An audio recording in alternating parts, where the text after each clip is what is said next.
Okay. And as I mentioned, so we're privileged to have Gordon talking to us tonight. Gordon is on the IMechE South Essex Area Committee. Gordon is a chartered mechanical engineer and a consultant and writer on energy, technology and policy.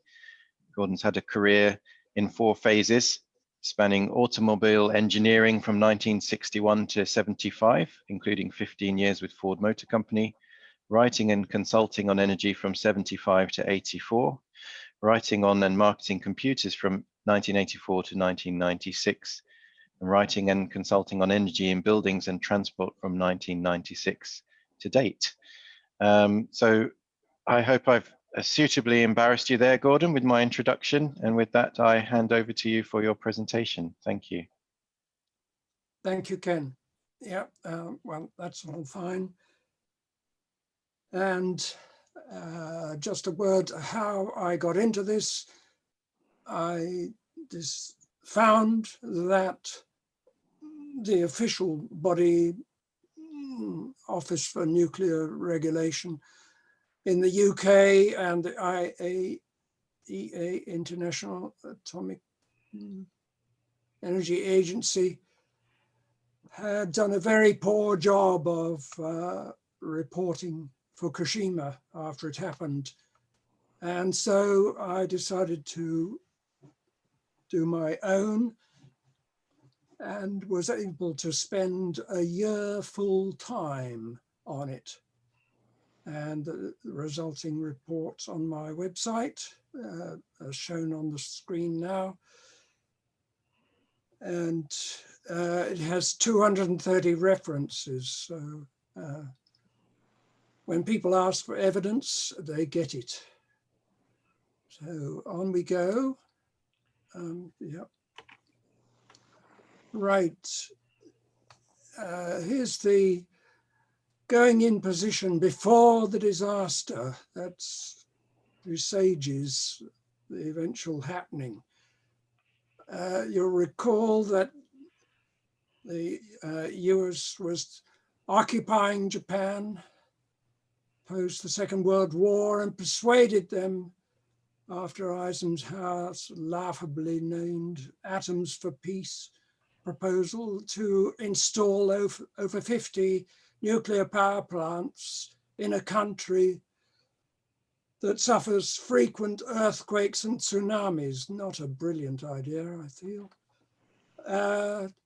TEPCO compounded it by retaining the standard GE design, General Electric design, with the standby diesel generators located low down. As we'll see, that was another fatal decision. When building the site, they lowered the site by 25 meters, which made it even more liable to be flooded. There was TEPCO specifically warned in 2000 and 2008 that tsunamis could flood the plant. And yet after they ignored it, the regulator took no action. Pretty supine of the regulator, I feel. TEPCO found guilty in 2002 of falsifying inspection reports. Now there's a company you can really rely on. Okay, we end up, so I'm now going to point to this group here, where my pointer is the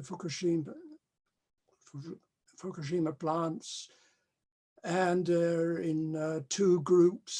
So we keep hearing Daiichi, that simply means number 1 in Japanese, and Daini means number 2. And 1, 2, 3, 4 is number 1, and 5, 6 is number 2.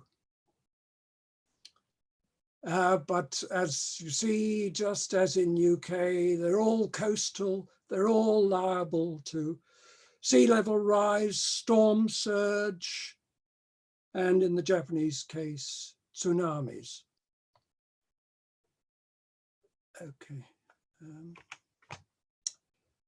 So here is a cross-section of the GE design.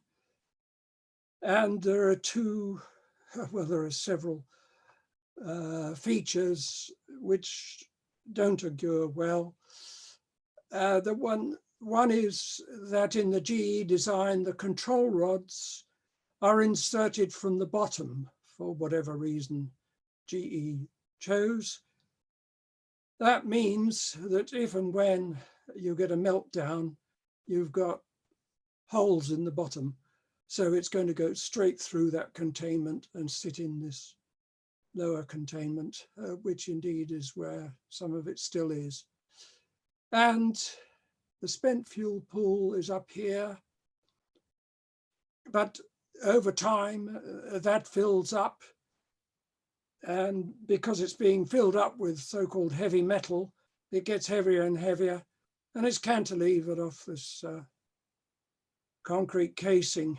And well, some of the professionals who have got their heads screwed on realize that a spent fuel pool release is horrendous because up here it could rupture, lose all its water.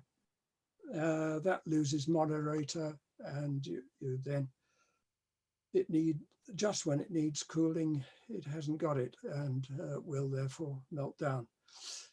Anyhow, so this is the fundamental characteristic of a nuclear power plant. If any of you have got cookers with the heavyweight cast iron type rings, you know there's this huge amount of decay heat. You turn off the power, but the milk still boils over. Well, so it's utterly intrinsic with all nuclear power plants. You can't have a nuclear power plant that doesn't exhibit it. It's a property of the materials. So in the next line, the station blackout.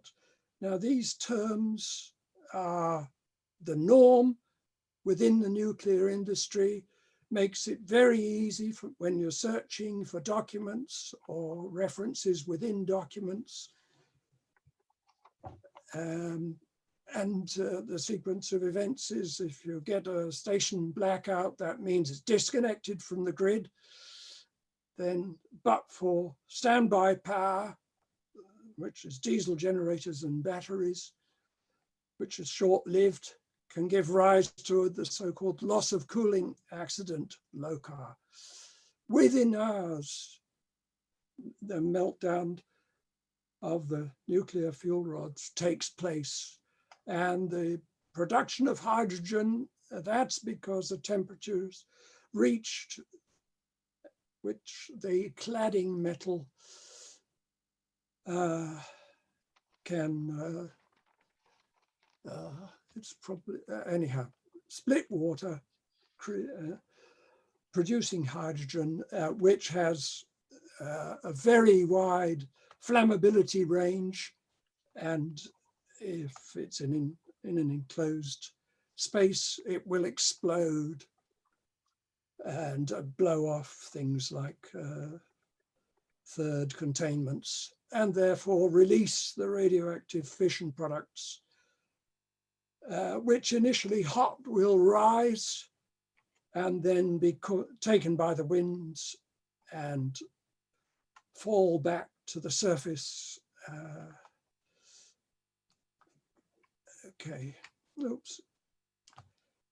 So this is the nature of the decay heat curves. There are two because Fukushima 1 is the original, a less powerful plant, but they doubled up the size output for 2 and 3. So here we have it as 1 and 2. Okay, whoops. Right, so the sequence is not 1, 2, 3, but 1, 3, 2 of the explosions. But Another difference between reactor 1 and 2 and 3 is the form of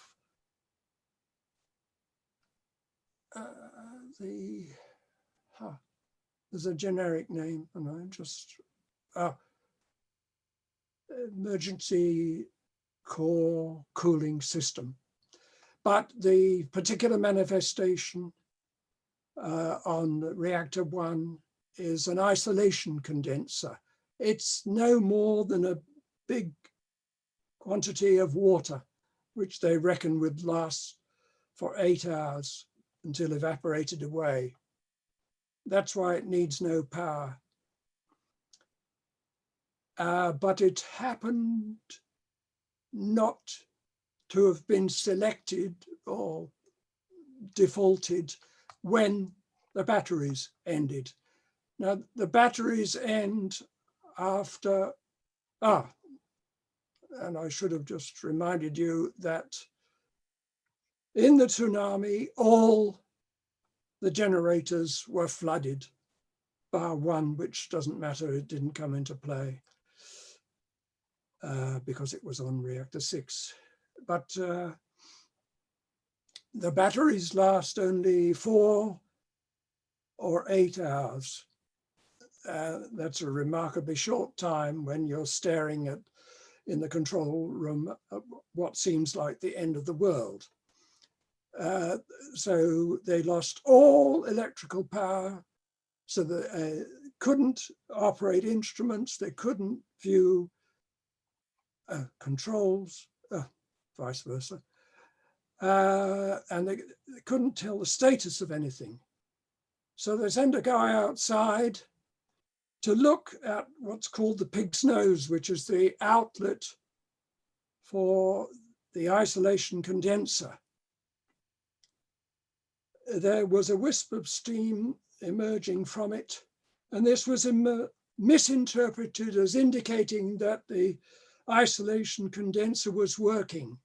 But never in 40 years had they ever tested it, and therefore the operators had no idea what it looked like. We'll see later, NHK World, their equivalent to the BBC, was interested enough in this matter to take people over to the same design of plant in the US, and they had been testing and showing the operators what it looked like. And no way was it just a faint swirl of steam out of the pig's nose. Therefore, the inevitable happened. Meltdown, hydrogen explosion, and radioactive release. So the emergency core cooling system, somewhat different in this other type. Reactor 3 was the first one to go. So as you see, we have a safety relief valve, which needs 120 volts DC. And when the backup batteries ended, it couldn't be opened. And they then tried using batteries from the workers' cars. And there are 8 of these valves. They tried them all. None of them worked because once the primary containment pressure has risen to 600 kilopascals, about 6 atmospheres, you can't open the safety relief valve. No, this was a fine time to discover this after 40 years of operation, wasn't it? They then tried substitute water injection from fire engines, but leakage was 55%. It had never been tried. And so the water pumped in didn't reach the reactor core isolation cooling system. Never tested in 40 years. If that's not criminal negligence, I don't know what is. So bang goes another. And this is the third it's almost a rerun of the previous. So tried batteries from the workers' cars, won't open because when the primary containment pressure is high.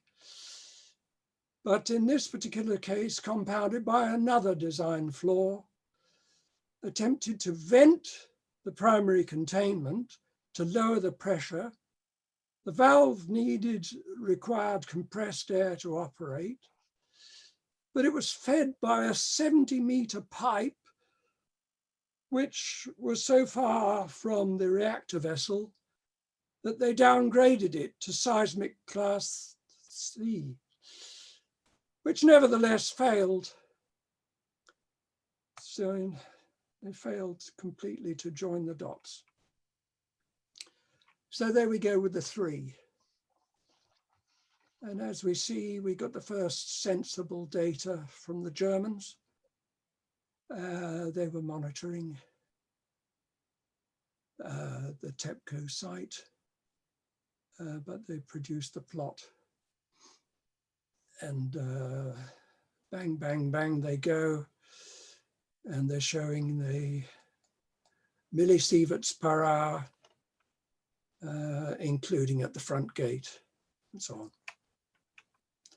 Okay. Inside a nuclear reactor, after it's achieved criticality, it produces about 100 radioisotopes. Now, from the active material U-235 here, which is, and fission involves the fracturing, as it were, of the U-235, and you get lighter elements in the main. But the way it works, you get a certain amount of slightly heavier elements, delicious stuff like plutonium. I think it's a microgram is enough to kill you. But that's because it's poisonous as well as radioactive. Okay. So now we're looking at the fallout pattern. But this, if we look carefully, the source is a Japanese agency, government agency, IMechE. But DOE stands for US DOE. That's because when this happened, the Japanese had no way of surveying the fallout. They'd been operating 50 nuclear power plants for 40 years, and they still hadn't got any way of monitoring the fallout. But they were still occupied by the US military, who did something useful for once. They had a nuclear aircraft carrier alongside the Ronald Reagan. And naturally enough, it being nuclear power, they monitor things nuclear. And they discovered that there was something happening. And they said, well, if you care to look at our website, we'll put up the data, which we'll generate. And this is what results.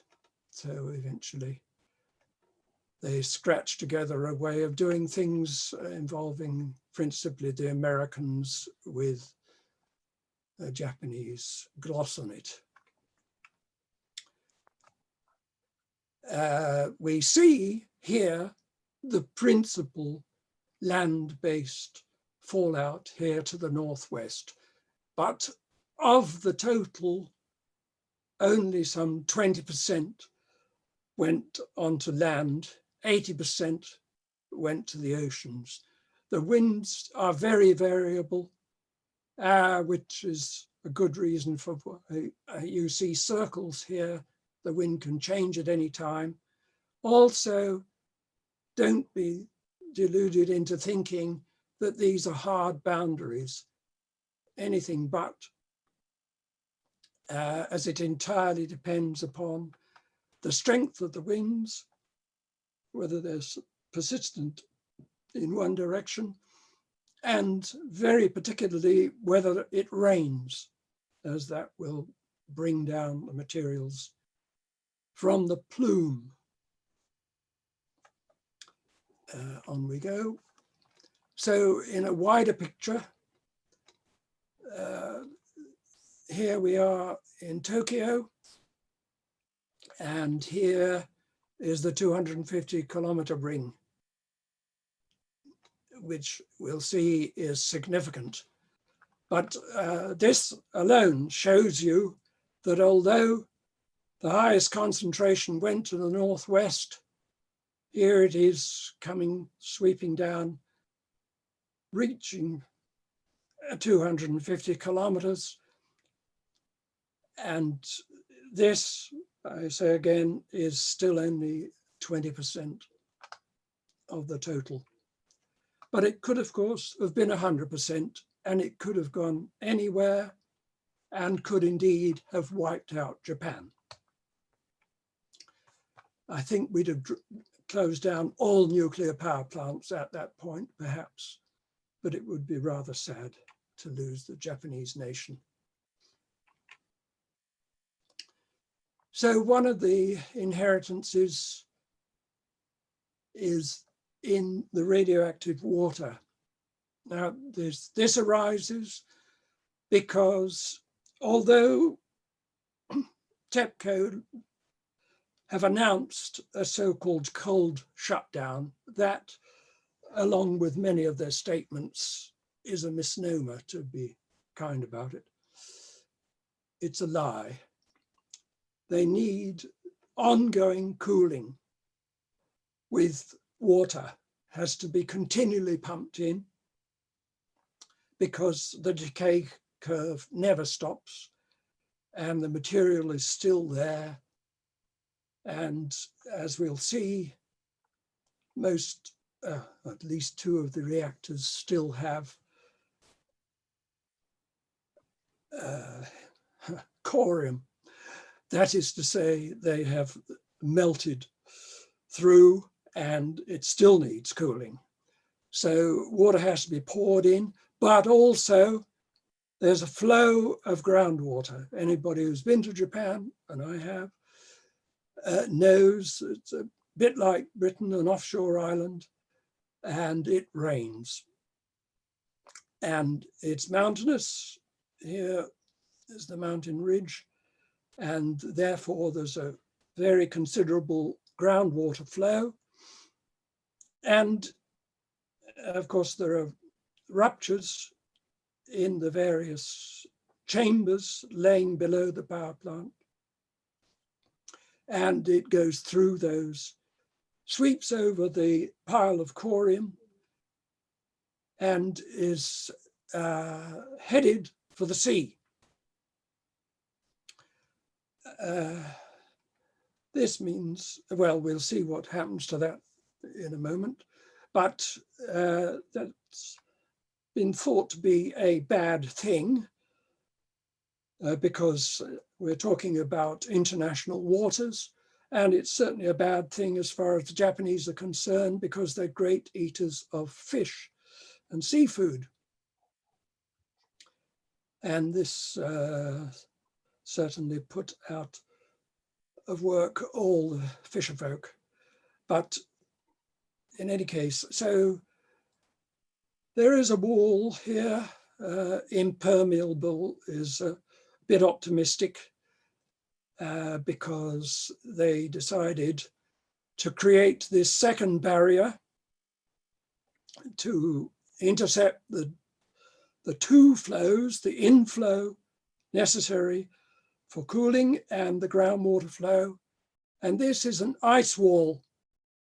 In other words, there are probably brine-filled pipes injected down into the soil. And a cooling plant has to run full time. This was paid for by the Japanese taxpayer as distinct from TEPCO. And it takes 5 megawatts continually. And that's being paid by the Japanese taxpayer. But it's no more than reduced. So there's still an outflow, but some of it is being collected, and it goes through this Alps plant, which came from the French supplier of the nuclear fuel for a pretty price, you can imagine. And it processes all the water, but in cleaning the water, one thing it absolutely cannot remove is tritium, because that is an isotope of hydrogen, cannot be distinguished from hydrogen proper. Then there's deuterium, the second, but tritium is different because it's a radioactive isotope. Very nasty stuff.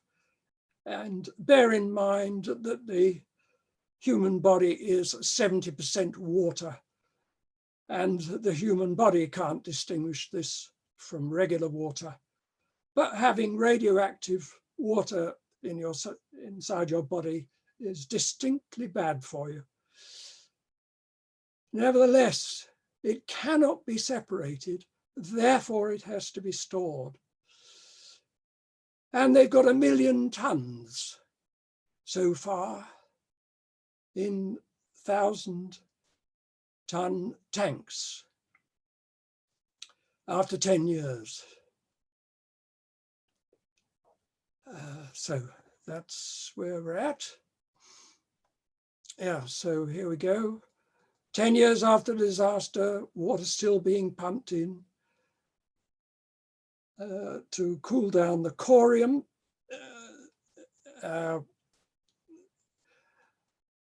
Groundwater running downhill past the corium.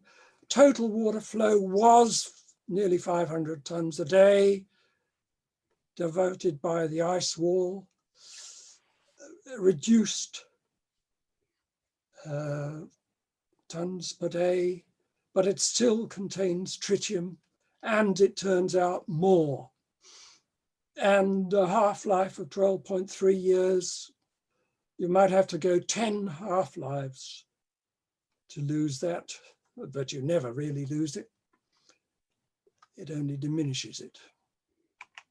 Okay. They're claiming that space will run out by 2022. Well, there's a lot of Japan to still fill, but naturally there are people thinking, well, why don't we just drop it in the Pacific? But naturally it's resisted by the fisher folk, so who've been hammered for 10 years, would enter the food chain. Here's the Japanese limit, becquerels per kilogram. They didn't have a Japanese limit for the radioactivity of food until Fukushima occurred. Can you believe that? 50 nuclear power plants for 40 years, and they'd never defined what the radioactivity limit should be. They'd never conceived that an accident could happen, notwithstanding the zillions of accidents, not to mention, well, we could start, of course, with that at Sellafield, but that wasn't the first. I'm sure there was a nuclear accident on day one. So the health effects of eating such seafoods is disputed, but I think if it was labeled radioactive seafood, it might not sell very well. One body, the European Committee on Radiation Risk, says there's no safe limit, and the internal health effects, cancers, deaths, and genetic, that's passing down the generations, are 1,000 times those for external exposures. Well, I just point out that ingesting food involves internal exposure. Okay, here's the plan. The oft changed plan for the cleanup, the decommissioning. 30 to 40 years from this laughable term cold shutdown. So far from over yet, but it's set by the government of Japan since, well, TEPCO can't be trusted, but can the government of Japan be trusted? But at least they are paying the bills. And I think they've probably regretted ever getting into nuclear power. But, here we go. So here are the actions. So TEPCO has emptied the pool of reactor 4. It was offline, and it was all in the spent fuel pool. There was no fuel in the reactor.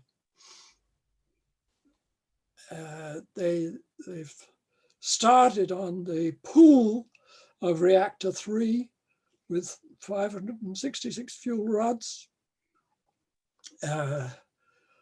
due to be finished at the end of the month. Don't hold your breath. Removal from reactor 2 pool due to start in some years. Later by reactor 1 pool, 2028. All pools due to be emptied by 2031, with fuels transferred to dry casks for safer storage. Unfortunately, they haven't got any technology even to view, much less, well, I think they've had the odd glimpse, but they're totally unable to transfer the fuel. It's far too hot radioactively for any robot. They've tried them all, they all fail. Just the same as Chernobyl, where they bought an expensive German robot, failed straight away. And talk of transfer to dry casks for safer storage. Well, it first has to go into a fuel pool because it needs cooling for at least 5 years in water before it's transferred to dry casks. So here we are. This is the task outstanding, 237 tons plus 80 tons. But it's never been removed before in the entire history of the nuclear industry worldwide. The comparable event is Chernobyl, and so they decided to put a sarcophagus on top of it and walk away. But that's because this still needs cooling, they still have to stick with it. Otherwise, it would go critical again. And I think we can agree, pro or anti, we don't want that. So now, who is looking after us at such a delicate time? Well, we find the International Atomic Energy Authority is of no use whatsoever. Its primary mission is the promotion of nuclear power. Unfortunately, for reasons I have not been able to determine, because the World Health Organization has deferred on health issues concerned with nuclear power. It defers to the IAEA, thereby neutering itself completely. So that's no use. These two national authorities, the US Nuclear Regulatory Commission, US Office for Nuclear Regulation, are far too close to the nuclear industry. It's known in the business of, dear me, well, something like agency capture. Capture is the term anyhow. Their sole reason for existence is because of the nuclear industry. And so the nuclear industry just bluffs it out. And they're in the end toothless. And the governments behind them are equally toothless, mostly because they don't understand, choose not to understand, so they exist in a state of ignorance. There's this outfit set up by the US National Academy of Sciences. It's of no value. This is self-appointed and of no value. The only body that's of any value whatsoever, absolutely independent, composed entirely of scientists concerned with the nuclear harms, 30-odd scientists, top people, doctorates, professors in their fields, of course entirely unfunded, but they have produced a European Committee on Radiation Risk guideline. So right now we come to the health effects. So they can be prompt, which means it immediately happens if you go into very high radioactive environments, it will kill you outright. But latent is a horrendous term. It means ever after. Cancers and deaths. To have an idea of the ratio, it's roughly for every 2 cancers, 1 will proceed to death. The cancers are of an inordinate variety. It's, of course, a notorious killer, but humankind has materially added to the killing. It started, of course, with Hiroshima and Nagasaki, followed by the atmospheric bomb tests, then an endless string of accidents, happenings, disasters. And these have all raised the so-called natural background. The world has been permanently polluted, some places more than others.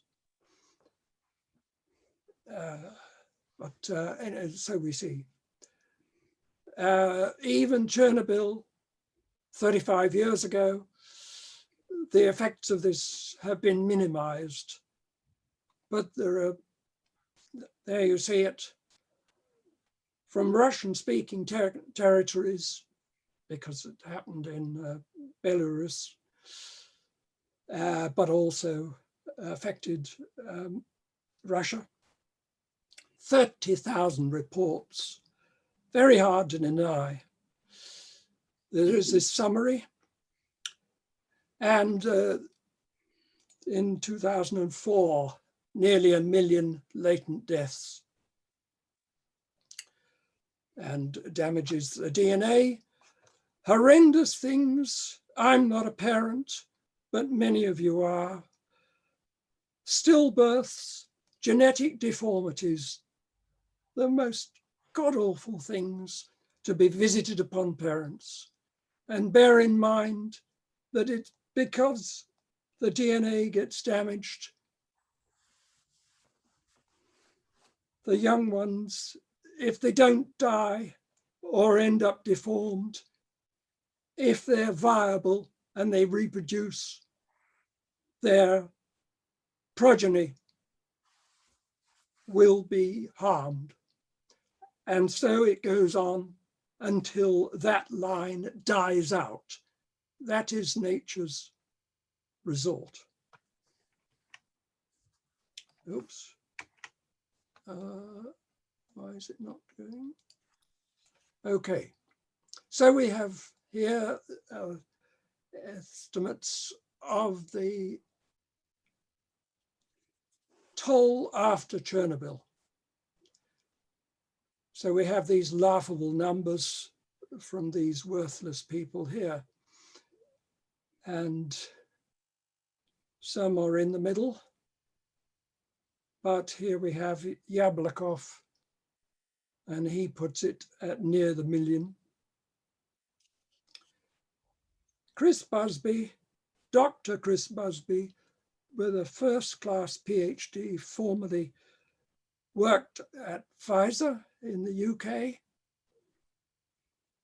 And he's the scientific secretary of the European Committee on Radiation Risk.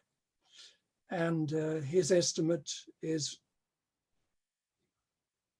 in the million class over the 50-year period. Quite independently, this guy Bertel in Sweden, similar. Tondell is male in Sweden. Bertel is the late. She was a nun, interested herself in this matter, and this is her estimate. I believe these people, not these people. Oops. Okay, so now we come to Fukushima and a similar ranking. These people, these first three I encountered they were amongst the 230 references which I pulled together. And so indeed were these, but they divide into these two groups. And they too were amongst them. So Fukushima, because, as I mentioned, 20% on land, 80% over water, whereas let's remind ourselves that in Chernobyl, the plume carried for 2,400 kilometers against the normally prevailing wind, but nevertheless was carried by the winds all the way from Chernobyl to the hill farms in Wales and Scotland. And the government paid out the sheep farmers for 25 years in recognition. So don't say it can't happen. And don't say that if, or rather when it happens to, e.g., a UK nuclear power plant, the fallout will proceed if the prevailing winds are from west to east, as they normally are. Then some of our neighbours are going to be delighted to receive our fallout, I'm sure not.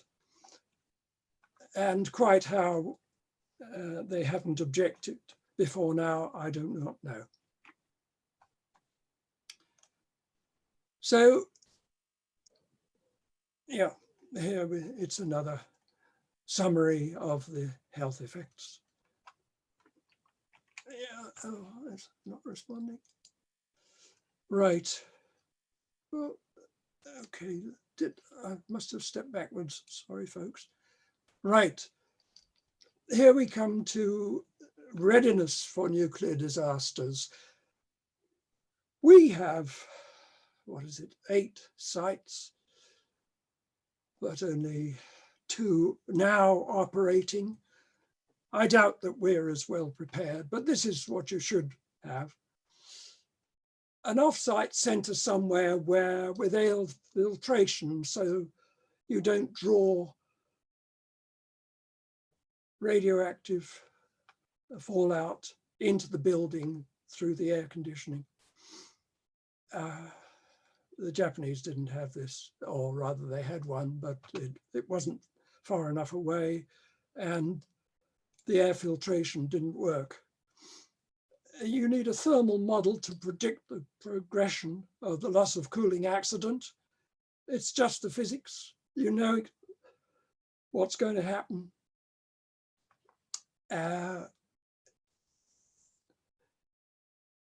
That's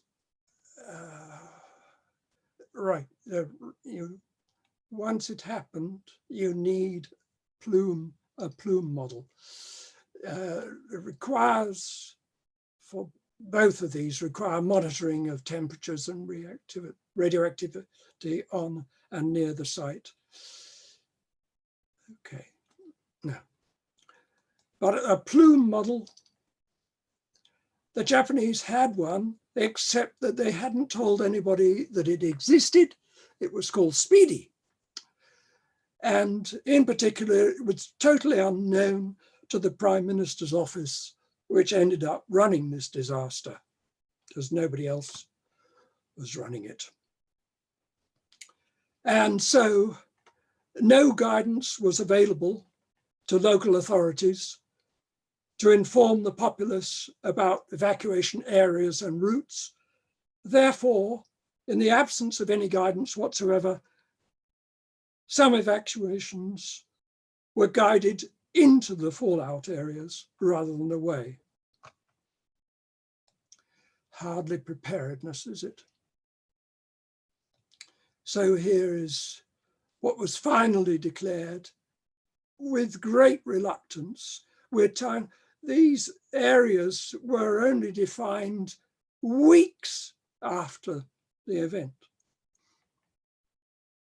This was deemed restricted, and those are the other areas, 30 kilometers out. All right, one more. Okay. However, we now come to the issue of worst cases. So thus far, the releases are far short of the worst case. In other words, the maximum radioactivity released. Larger reactors, generation after generation, they're larger. We're told that this is better. It's not. It means the accident is larger. There's the effect of multiple reactors. Now, as we saw at Fukushima, they were paired, and control was, for example, of 1 and 2, a shared control room. But then when it happens to both 1 and 2, they're in total overload and in the dark, remember. So multiple reactors are not a good idea because, as we see, they suffer from what's known as common mode failure. In other words, their connection to the grid is down, even if there's 2. It could well lose both, whereupon you've just got a bigger accident. What has not happened so far is a spent fuel pool accident.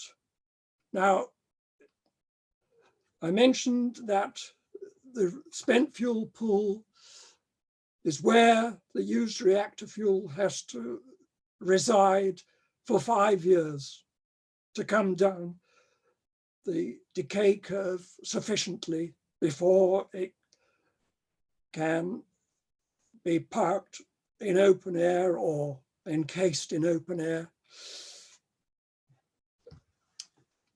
without water cooling. And so you've got 5 years worth at least, or if it's run 5 years, it'll have the spent fuel pool with 5 years in.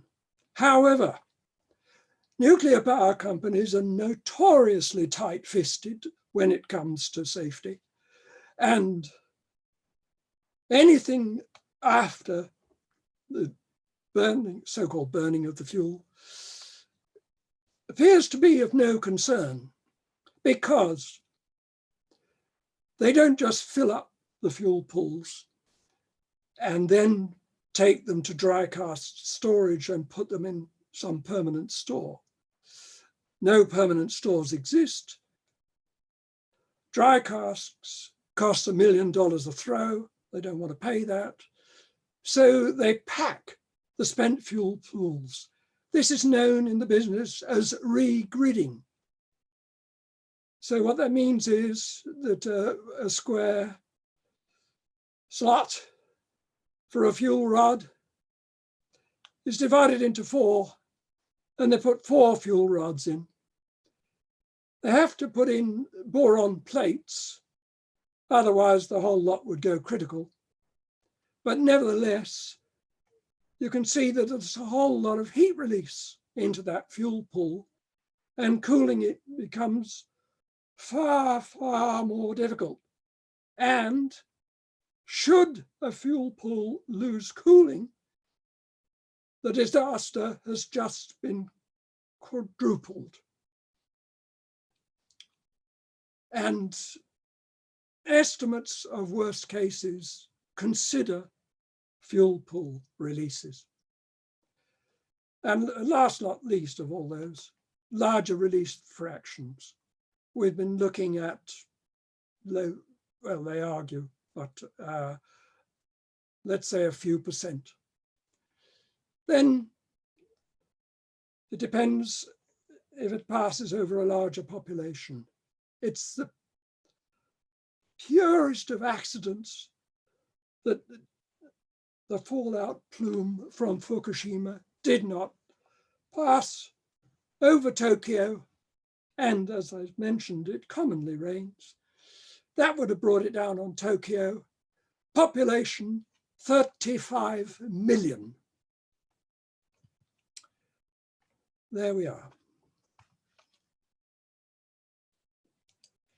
So now you have to understand who was in charge at the time.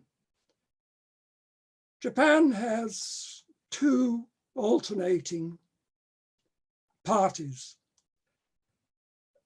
The one is known as the Liberal Democratic Party, and the other is, of course, it's neither of those, but the other is known as the Democratic Party of Japan, the DPG. This man, Prime Minister at the time, is of the DPG.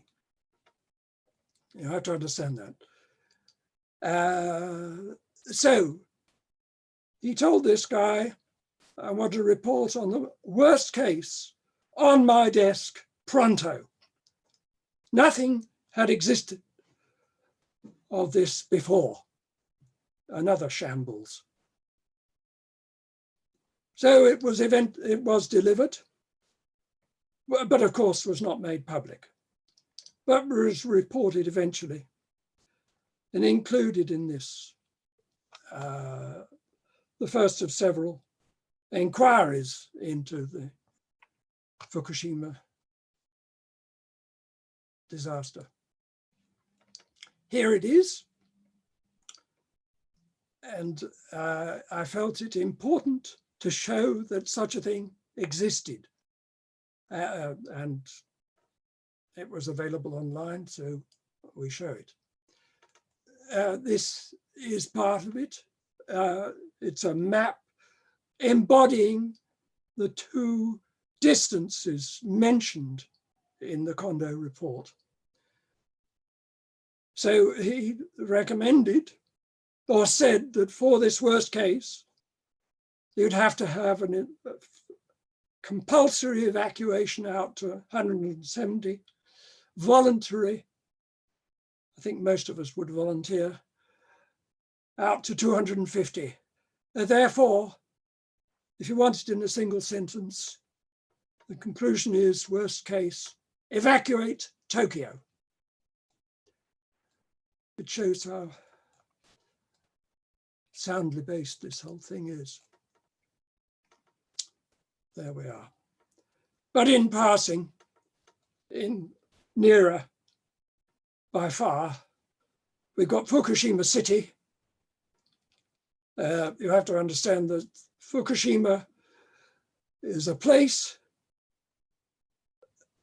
it's a province, what's called a prefecture, and there's a Fukushima City, which is some distance from the nuclear power plant, but not enough. Sendai has 1 million, and that would have looked pretty bad, but a 35 million. But the physics is the same wherever the accident occurs. So here we have a so far hypothetical in the center of France. As you see, it reaches London. It pretty well wipes out France. It requires evacuations of that area, 5 million. Where the hell are they going? Where are you finding this much money? Polluted. In other words, you can't eat the food. You've got to evacuate. Oh, I don't know where 90 million are going to go. And where do you find this sort of money? This is the journal that published this study. But it reported a genuine study which was carried out by one of the French nuclear agencies or a person therein, to their credit. So people will tell you that it may never happen. Therefore, it's an issue of probability. Here's the history.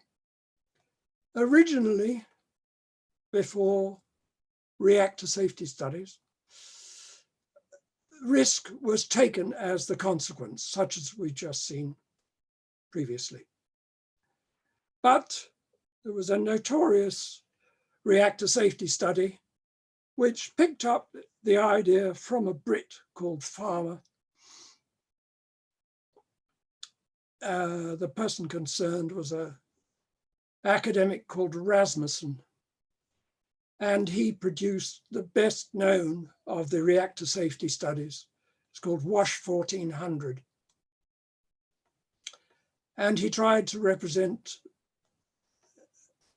diminish perceptions of the accident by introducing probability.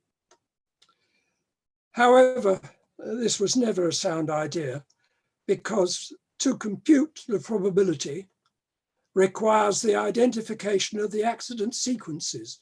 Well, what's meant here is you postulate a given release, and then you trace backward through the complexities of a nuclear power plant to find out what sequence of events has to occur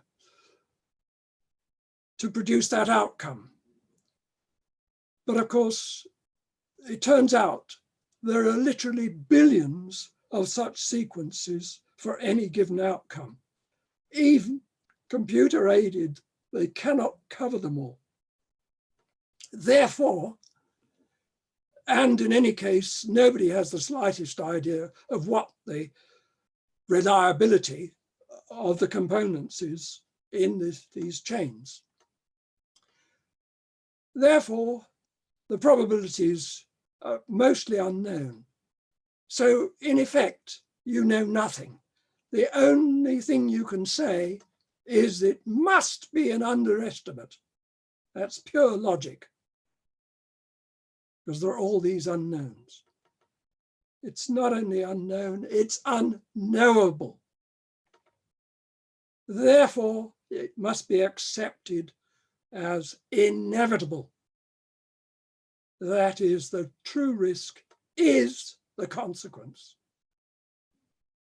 Engineers talk about Sod's law. It's inevitable.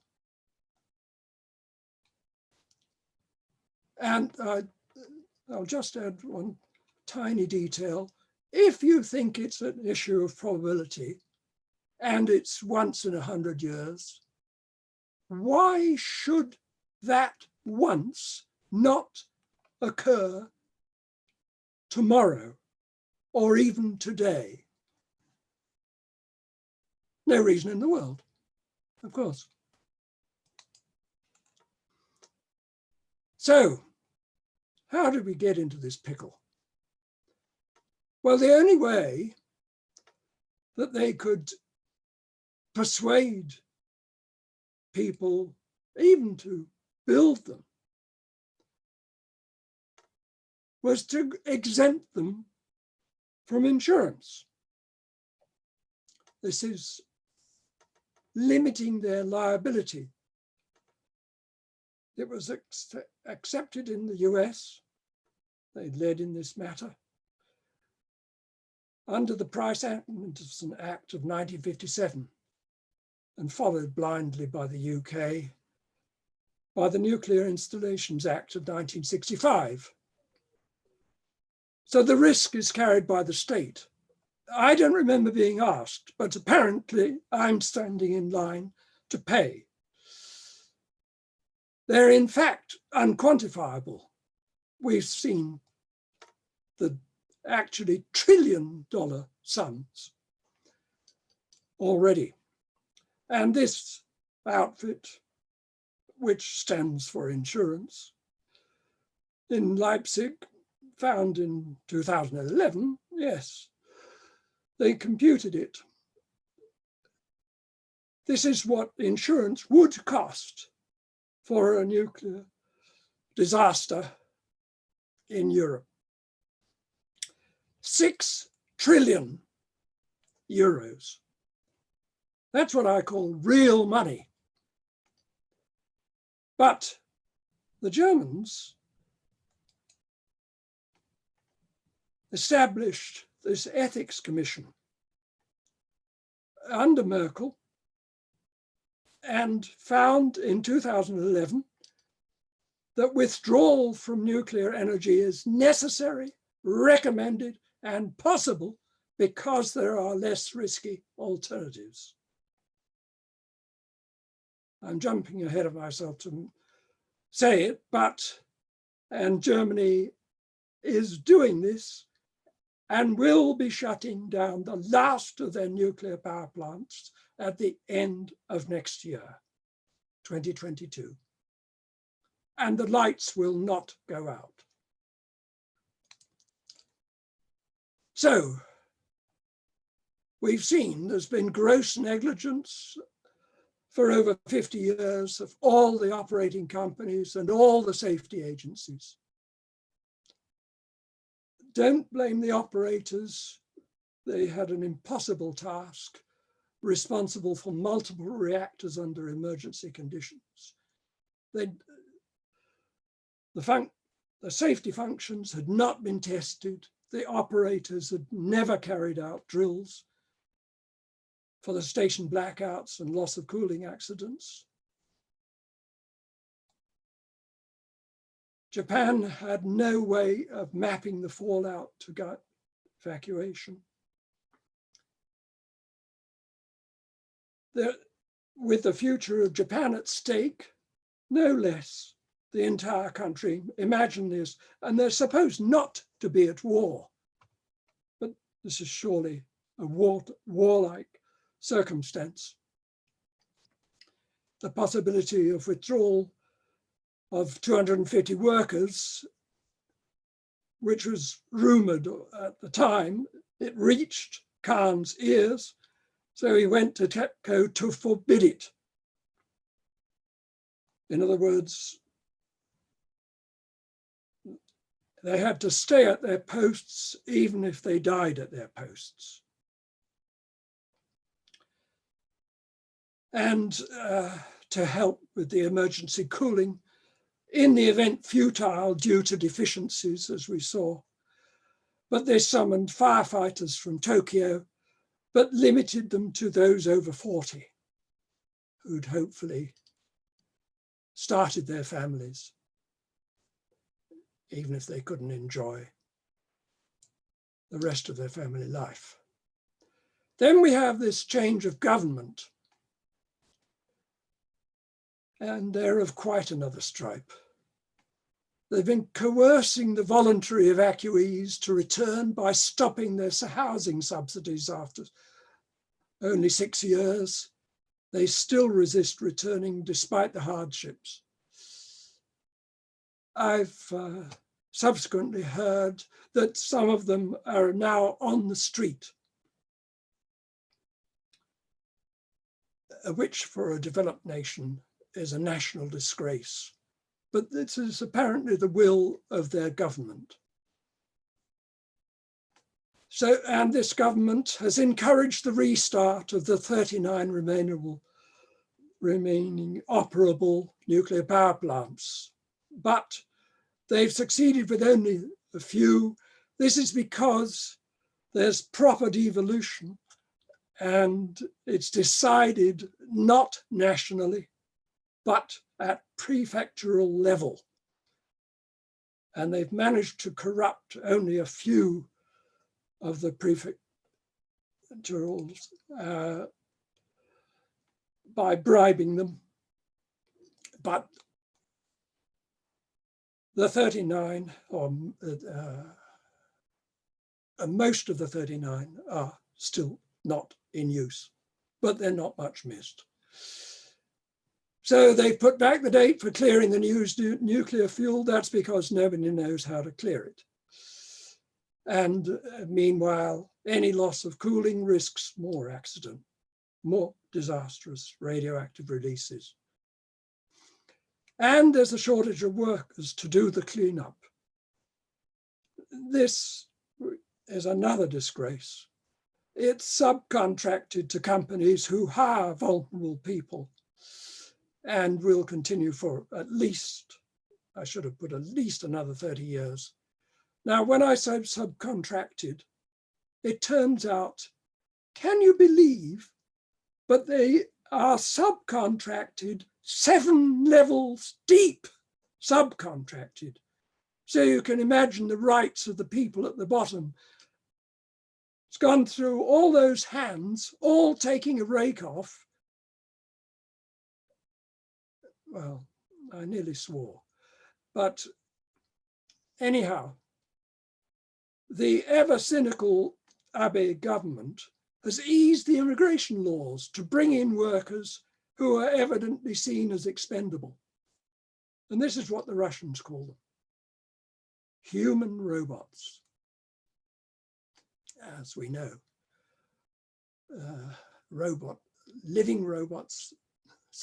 real robots won't survive. Right, so the summary of the lessons.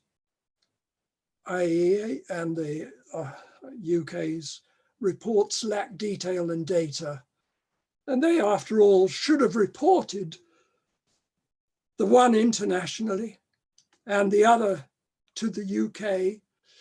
People, not just Parliament, but people, but certainly Parliament. But they were delinquent, entirely delinquent in that. There are these issues. How many deaths? How much contaminated land? The plume passed over Tokyo, but it did not rain. The UK sighting criterion is 30 kilometers, but Kondo says 250. So I'll show you what 250 looks like on the UK.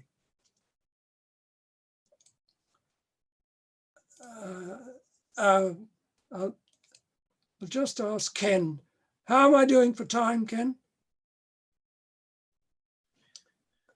If you could take 10 more minutes only so that we gave some time for questions, that would be good. Thanks, Gordon. Yep, fine, thank you. Okay, we do have time to look at the next slides then. Thank you. Yeah.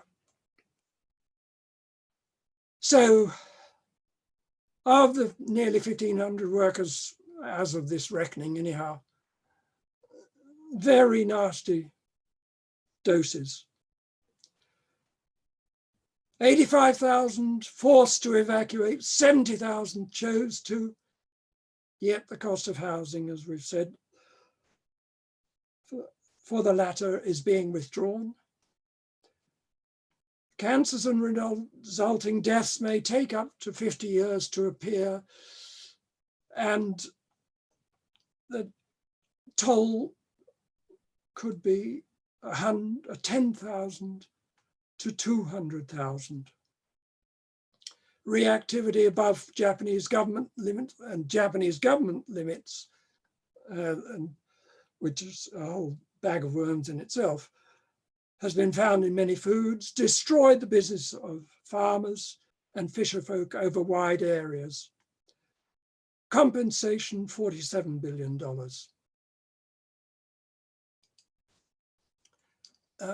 Area of land, that's just some 8% of the land area of Japan, uninhabitable for 10 to 20 years or more. They have a population of 115 million with, let's say, super roughly, order of twice the UK. So losing 8%, bad news. And they reckon to need to decontaminate 13,000 kilometers squares. But it turns out it's far worse than that, because decontamination is ever an imperfect job and done by people who are, let's say, press ganged. So you can't expect perfection. And in any case, there's a whole lot of area that you cannot decontaminate, such as forests. And at the core of Japan, down the mountainous spine, there's water runoff, and out into the flatter areas. And so it gets recontaminated. And so ad infinitum, because it keeps getting washed down from the forests. So another 130 billion, more chicken feed. And yet, well, so TEPCO is bankrupt in all but name. And I call the costs for actual and worst case extortionate, because they're extorted by the nuclear industry. And it means that nuclear power never was, never could be competitive in any sense of the meaning of the word. So only 20% odd fell on Japan. Other land, which I think might have been Korea, 79% on the sea, therefore could have been 5 times worse. Not raining when it passed Tokyo, where we'd sure as hell remember it all if it had wiped out Tokyo, wouldn't we? Scenarios with larger releases all over land and overcrowded cities, as in the Kondo report, have consequences that are even more horrific wherever they take place. Notice, could have been in Europe, as the French study showed. Japanese did shut down all the nuclear power plants. Later, the government forced the restart. That's the Liberal Democratic Party, you have to thank for that, against citizen opposition. Normally, the Japanese would have obeyed. They respect seniority in hierarchy. But no, they stood their ground this time. It happened to them. Their communities and families were ripped apart and caused untold misery. Just in the last days, I've been on 2 major Zoom meetings, both from Germany, about Fukushima. If there's time, I'll mention more about it. But this recorded, we had the words of the people actually concerned, speaking in German or English or Japanese translated, telling us just how awful it's been. So Germany decided, as did Switzerland and Italy, to join most other countries. Remember, nuclear powers are in the minority. They're the oddballs. These are the rational people, even if some are late in rejoining the rationals.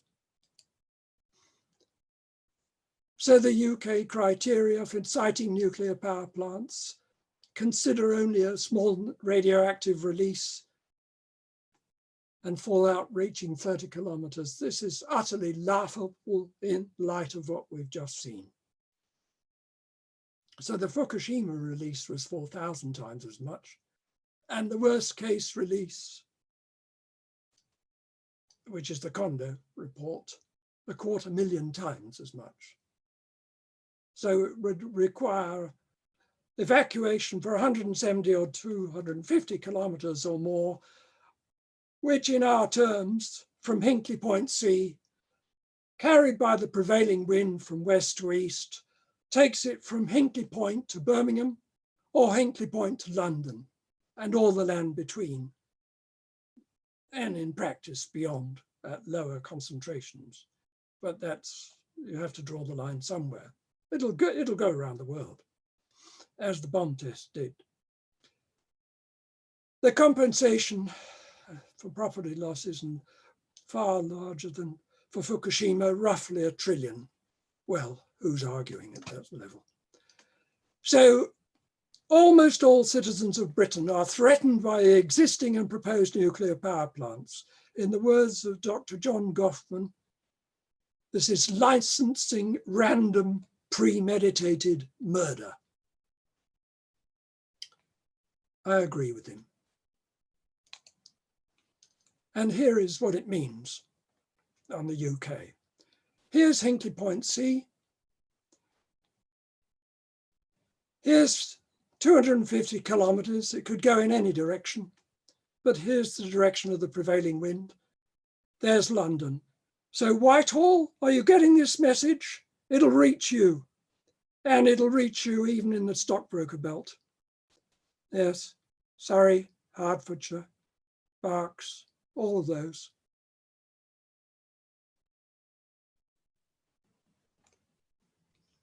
Reflect on that. And here are the other nuclear sites, which some unmentionable people, unnamed people, always unnamed, are proposing nuclear power plants. That makes a pretty good job of wiping out the UK. In some places, several times over. Not very uneconomical. So there you have an elected government electing to go to war against its population, including themselves. Extraordinary. Right, here are the issues. The rational policy, energy policy questions. This is a little dated, but nevertheless. Oil for transport, gas and coal for heat and power. What's electricity used for? How much less energy could be used? Electricity is 20% of energy. Nuclear was 20% of electricity. That's 4%. First of all, what will replace the depletable uranium? And secondly, what will replace the 96%? Back then, 2011, that hadn't been answered.